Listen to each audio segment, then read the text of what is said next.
আজি annual এক্সামৰ result দিব এতিয়া ক্লাছ 2তে থাকে নে 3তে থাকে আকৌ হয় নাই ৰিজাল্টহে ক'ব দুটা এক্সামটোতো ফেইল হ'ব চাগে হয় দে নে কি কোৱা দেউতা মই এছআই এডাল থৈ আহিছো আৰু ঘৰত মোৰ বিগ জব বুলি পঢ়িবই নোৱাৰিলে কি হ'ব মুঠতে তো ৰিজাল্ট একোৱে লওঁগৈ ৰিজাল্ট যিয়ে হওক চাহ একাপ খাম মাথাটো কামুৰিছে আজি নাই খোৱা চাহ হয় নাই ফূৰ্তি কৰিম ৰিজাল্ট দিলে কেনেকুৱা হ'ল ক্লাছ 3 পালা নাই পালেগৈ আৰু ক্লাছ 3 ঠিকে আছে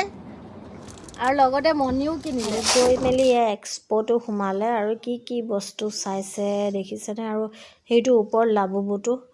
মোৰ যে একদম ভাল নালাগে একদম ভয় লাগে ন এতিয়া কি চাইছে কি লয় ঠিক নাই এইটো কি নহয় নালাগে থোৱা